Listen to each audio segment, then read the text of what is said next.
Doodlebud here. Today we're checking out this lovely pen. This is the Monteverde MP1. This has a locking piston design. I'm going to do an interesting video today. This came to me via Blesket. I haven't used it. I took it out of the box, looked at it, that was about it. So I'm actually going to do it this way. I'm going to give you initial impressions. I'll try it out. I'll point out some things that, maybe I like or dislike or whatever it is. Then I'll go away, use it for maybe 3-4 weeks, come back and finish off the review. So this will be like a hybrid. This will be interesting. I haven't done this before. I'm going to do a little Polariscope action because it's an injection molded, and I'm curious to see how it looks because this thing looks a lot like a TWSBI Eco, and I've chatted about that before. So we got a lot to get into, so let's get started. Redefining the way you write. Let's check out the bold claim. So here we go, Monteverde box. This is the big dealio. We are looking at some locket piston technology. So essentially, the piston knob locks on the pen. Let me find you another pen. So on piston fill pens, the piston's back here and there's nothing stopping it from turning accidentally, right? So you could just be working with the pen and you just accidentally decide to turn this even though there's a bunch of ink in here and you spill it all over the place. So it is, I don't know how frequent that problem is. I guess it's more for the posting. Some pens, when you post, you can turn the piston. Same thing, but I don't know, just don't do that. But if that's a problem, we have a solution. Do I sound cynical tonight? I don't know. Anyways, we have a solution to lock that piston in place so that does not happen. So we're going to try that out. It looks a lot like an TWSBI Eco. I just spent about 10 minutes trying to find a TWSBI Eco and a camera that can focus. There we go.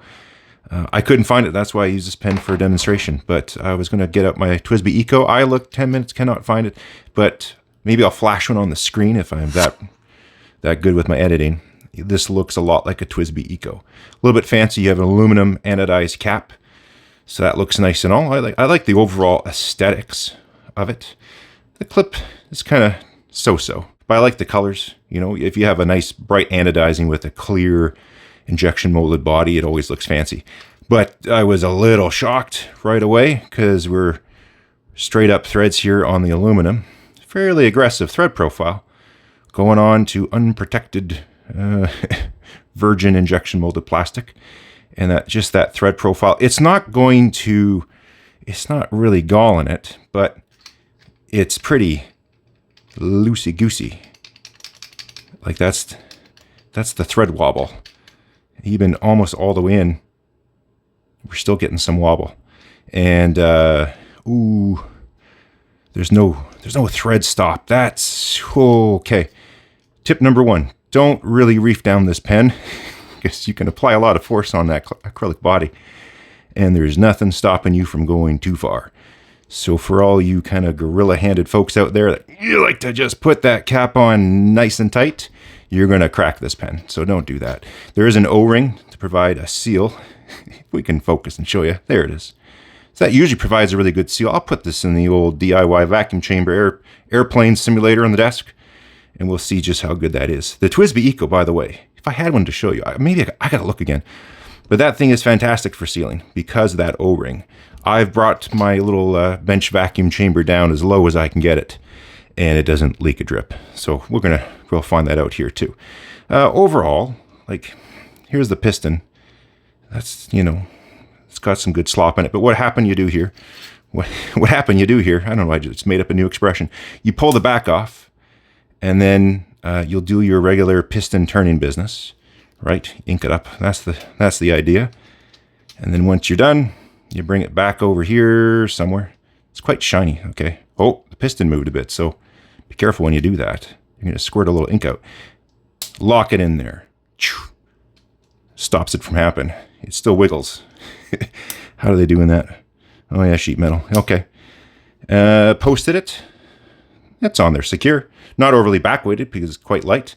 And if you like to do that, just do this all the time, you're not going to budge that piston. So mission accomplished there.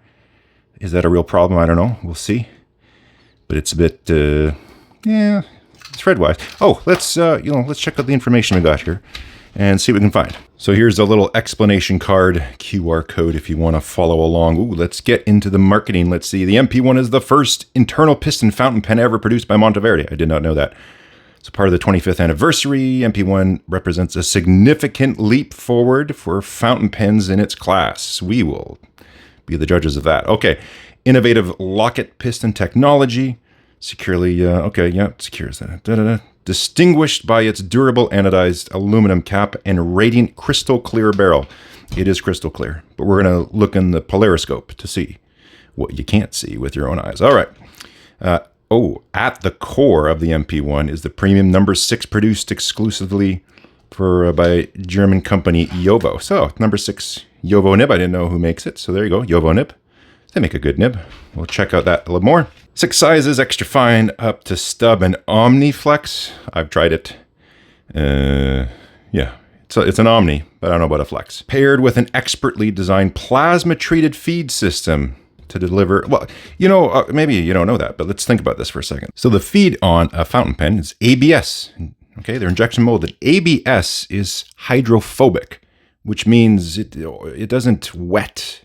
It repels water. If you take a piece of ABS plumbing and you want it to be hydrophobic, think about it for a second. In your house, what flows down that big pipe connected to that thing you sit on for a few minutes and grunt one out? You don't want that to be hydrophilic, right? Which means it absorbs moisture. So why on earth would you make the heart of the ink delivery system on a fountain pen out of material that repels water when you need it to wet? It's hydrophobic. You need it to be hydroscopic. So turns out if you can have a camera that focuses, what you do is you give this a bath in plasma and it changes the surface tension, the surface energy on the ABS, and all of a sudden now it's hydrophilic. It will suck in water. It will wet. So that's all feeds are done that way, by the way, but they put it in there, but now you know. So that's actually a little more clarity. So you get reliable ink flow and no skipping, all that sort of stuff. Okay, so standard stuff, Jovo nib, and all that good stuff. Let's go over the computer. I'm going to put, if you haven't seen the video, I'll leave a link in the description where I did it on a TWSBI Eco. But what we're going to do is take a polarized lens here from a pair of my shades, and we're going to, in between us here, let me get this set up. What we have here is a laptop computer screen. I just have it on Microsoft Paint. And so this is polarized light. Here is the pen. It's all nice and clear, but now we have a polarized filter from sunglasses, and wham, there you go. It's not clear anymore. So what happens is what we're seeing is the change in shrink rate and the amount of shrink over time when this was injection molded and then cooled. And why you are seeing this light show is light is getting delayed at different rates through this pen. Okay, are you with me? So it changes the wavelength of the light coming through here because it got delayed a little bit, and that has to do with the shrinking and shrink rate in the pen. I guess if everything shrinked uniformly at the same amount, same time, it would be crystal clear. So when you see that map, there's, it's not quite uniform as far as I understand. Not an expert in injection molding or this stuff, but it is super cool. And, you can do this at home. Like, anyone have a pair of polarized sunglasses? You can do a little science experiment at home. But so I guess when you have a big rainbow pattern, so a lot of colors all peaking in one spot, I think that means there's a large rate of change. So in the cooling, so that can introduce what I believe are like stress points in the injection molding and the potential for a break point. Essentially, what it is. It's tough on this one because you're seeing through it, and there's little details and facets, so you can even see, even without this whole deal, you see that, so light's getting bounced around and reflected. So when you look this way, it's a little tricky to know what way things are coming from, especially when your camera don't focus. But there you go there. So if there's an expert in injection molding and you're watching this video, can you please leave your best, explain it to me like I'm a 6-year-old explanation of what you see with this pen. But you can see those concentrations right now. You see how that's a seam, so I'm talking about over here. So that makes sense. That's where that's going to happen. But anyways, the TWSBI Eco, the whole barrel, the whole body was essentially crystal clear, and except for a little point here, and that's where the popular TWSBI cracking issue sort of seems to be happening. But anyways, don't know if that's a good thing or bad thing. If this makes it better or makes it worse, I don't know. But there's a look at it. Let's have a closer look at the piston here. And yeah, there's a lot of play in this piston action. So that's the play between, there will be a thread in here to catch the screw that's inside of there. But yeah, overall it's smooth. Got nothing against that. It's all good. We'll check the ink capacity. I'm going to start writing with it, see how it goes. And then, like I said, I'll finish this off and see how it's been going after. It's so tough to see this. Oh, it's way over here. There we go. Snap that in. I would like it more. I don't know. It's a little, you got to find that each time. And then we're going to see how much ink comes out. So I'll fill it out and we'll see, did ink come out the end when you do that. So let's just put some ink in this thing and try this thing out. See how it writes. There's the two halves. So they're not like going out of their way to really polish it up. But you can see when we put the nib and feed in, it's keyed. So make sure you put it in the right way. You don't, like, it should just be a nice slip fit like that. Whenever you take a nib and feed out, inspect it really quick. Just make sure. Sometimes the times can just go like in, off a touch, and you just push one up and one down. You just give a little adjustment and go, okay. Or the nib and the feed are out of alignment. So after you pull the nib out, just give it a look because it can move, and just adjust. Speaking of which, here's the nib out of the box. Again, I mean, I did take it in and out, so things can move a little bit, but I'd like the focus. Well, there we go. Please stay there.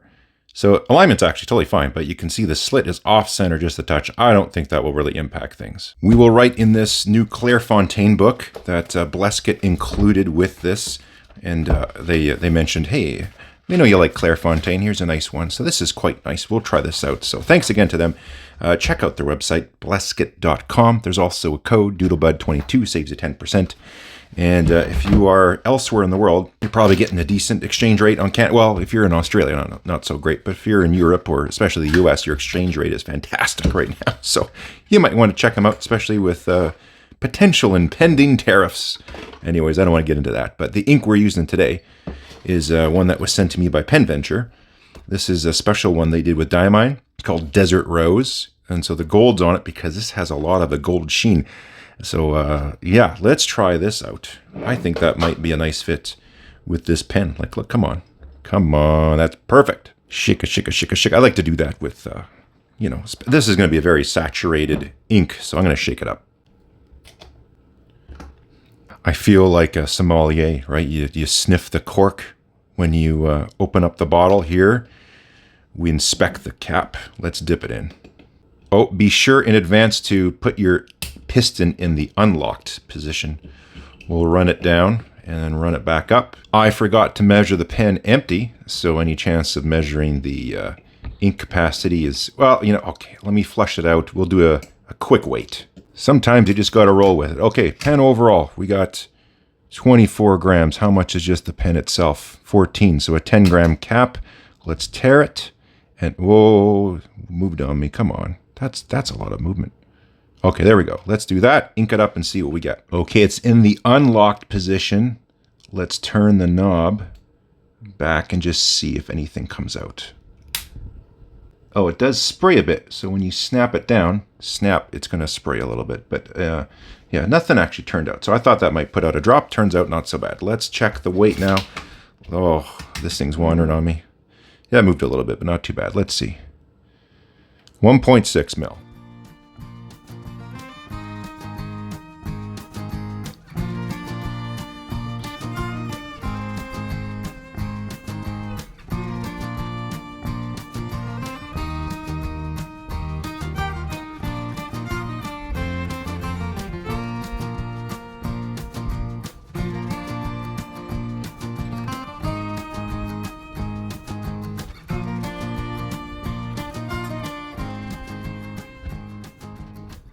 Initial impressions. Got to tell you, this thing writes just perfectly. Like really, really nice. It's super wet. Now this ink is very wet as well. I've been using it in another pen that I got. I might actually shoot that review tonight. So this is a very wet ink, but the nib is super duper smooth. And let's see if we can get you some of that sheen. I have some other paper that it sheens even more.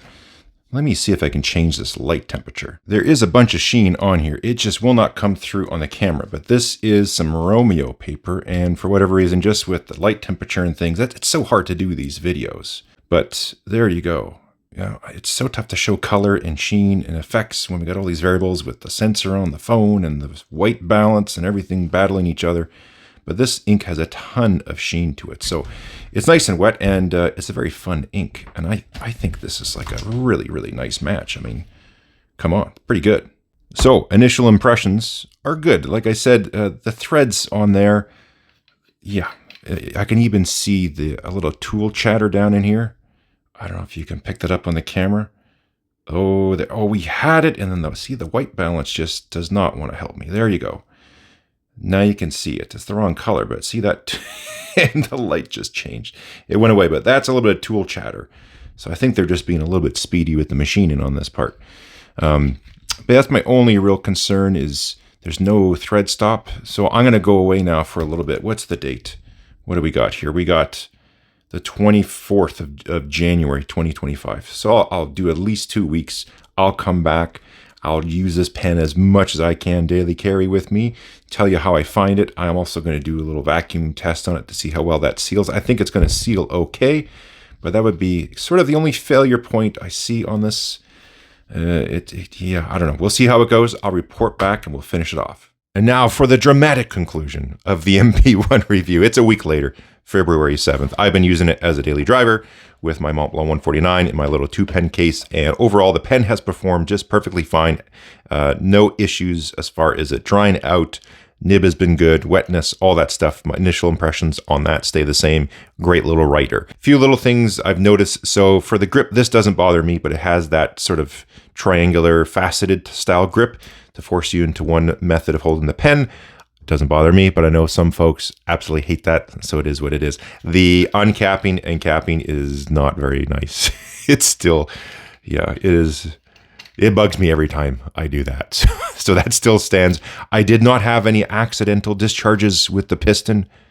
You know, it didn't happen to me. By the way, it doesn't really happen to me. I don't know. It's happened on my videos, but in general, even on pens when you post them and they come in contact with the piston, I haven't had issues with it rotating and then ink shoots out. But for some folks, that drives them nuts. So, you know, it does solve that problem. There's always, well, not always, but most of the time, there's a trade-off. So because of this mechanism, it means you can't disassemble the pen. But again, for some folks, when they disassemble and reassemble a pen, they're actually doing more harm than good. So it does solve that problem. But for other folks who like to fully disassemble a pen like you can on a TWSBI Eco, you can't do that here. My apologies for comparing it to an Eco. I should just review it as it is, but it just does really remind me of a TWSBI Eco, so I just can't help myself, comparing it. I did the like a 1 week dry out test. So I used it for a week, left it for a week. It did not dry out whatsoever. I took it a step further, as I always do. I put it into my desktop vacuum chamber, the little airplane simulator that I do, and I go nib down. I don't do nib up on pens because every pen essentially passes nib up. So, so what? There's really no point of testing that. I did nib down. I thought this would do really well. It didn't. It leaked. So again, maybe not the best, you can just travel with your pens nib up on an airplane, but there are other pens like the TWSBI Eco, for example. You can have ink in there, even just a little bit of ink, tons of air. Do that to it. Don't go too hard. Put it nib down. I've taken it down to like a 10 ps, like drop the pressure 10 psi, and it doesn't leak a drip. So I was actually a little surprised that the O-ring didn't hold it back a little bit more, but whatever. Sort of a bit of a non-issue. My final ranking on the pen, I would give it a solid okay. I don't know. It doesn't really do it for me, but it does work just fine. I do love this notebook. That thing is fantastic. It retails on the Blesket website for $75 and change, so you can't help but compare other pens at that price point. And I don't know if I would pick this one over other pens at that price, but other folks who see this and have this might just absolutely love this pen, so good for you. Glad you're enjoying it. Like I said, it does function properly as a pen. However, Doodlebud 22 saves you 10% when you go to Blesket. So thanks for them to sending me this for review. Check out their site for all sorts of other stuff as well. But those are my final thoughts. Don't have anything else to say. Hope you enjoyed it. If you have, you can hit a thumbs up. You can hit a subscribe, potentially join. Check out the description. Have all the information on this and other stuff as well. And I'll do my best to chat in the comments. But anyways, we'll catch you next time.